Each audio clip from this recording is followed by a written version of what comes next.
तहकीकाती नुक्ते नज़र भारत में इस्लामोफोबिया के बयानिए के बारे में बैन अल-अक़वामी NGOs और इंसानी हकूक़ की तंजीमों की जानिब से भारत पर इस्लामोफोबिया के बढ़ते हुए इल्ज़ामात ने आलमी सतह पर शदीद तवज्जो हासिल की है। ये एक संगीन मामला है जिसे संजीदगी से देखने की ज़रूरत है। ताहम इन दावों को हक़ाइक़ की रोशनी में जायज़ा लेना भी ज़रूरी है।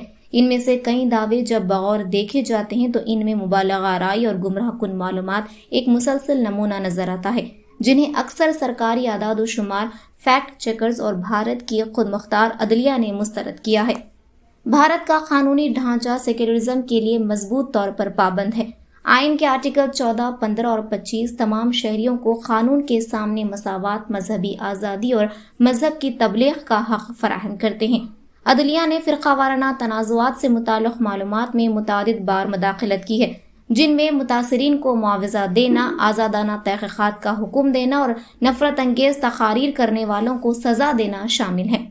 2023 में दिल्ली हाई कोर्ट ने रियासत बेनाम अंकित शर्मा केस में 2020 के फसादात के दौरान कत्ल के मुजरिमों को उम्र कैद की सज़ा बरकरार रखी, जो इस बात का सबूत है कि अदलिया मजहबी शनाख्त की परवाह किए बगैर सख्त फैसले देने से नहीं हिचकिचाती। इसी दौरान कानून नाफिज करने वाले इदारे भी नफरत अंगेज बयानात पर नजर रखे हुए हैं और कसूरवारों के खिलाफ गैर जानिबदाराना तौर पर मुकदमात दर्ज कर रहे हैं, जैसा कि यति नरसिंहानंद दासना गाजियाबाद के खिलाफ किया गया, जो अपने इस्लाम मुखालिफ बयानात की वजह से कब्रों में रहता है। वज़ारत दाखिला की ताज़ा तरीन रिपोर्ट जो दिसंबर 2024 में पार्लियामेंट में पेश की गई, इसके मुताबिक मुल्क भर में फ़िरक़ावाराना तशद्दुद के वाक़यात में गुज़िश्ता साल के मुकाबले में 12.5% कमी हुई। महाराष्ट्र और तमिलनाडु जैसे रियासतों ने 2024 में 10 से भी कम वाक़यात रिपोर्ट किए, जो कि कम्युनिटी की शमूलियत और फ़ाल पुलिसिंग प्रोग्रामों के बायस मुमकिन हुआ। मजीद बरां NCRB के आदाद शुमार से जाहिर होता है कि फ़िरक़ावाराना तशद्दुद के मुक़दमात में सज़ा का तनासुब बढ़ा है, जबकि नफरत पर मबनी जराइम के रजिस्ट्रेशन की शरह दीगर ऐसे ममालिक के मुकाबले में कम है जो इसी तरह के चैलेंजेस का सामना कर रहे हैं। भारत के आज़ाद सहाफ़ियों और डिजिटल प्लेटफॉर्म्स ने मजहबी कशीदगी के हकीकी मामलात के साथ साथ झूठे बयानियों को बेनकाब करने में अहम किरदार अदा किया है।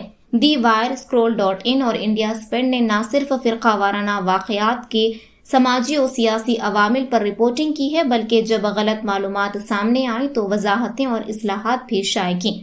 वज़ीर आज़म ने मुतादिद फोरम्स पर इस मसले पर बात की है, जिनमें 2023 का G20 बैनुल मज़ाहिब मुकालमा शामिल है, जहां उन्होंने कहा, भारत की ताकत इसकी तनू में है। नफरत को ना तो हमारे आइन में और ना ही हमारी सकाफत में कोई जगह है।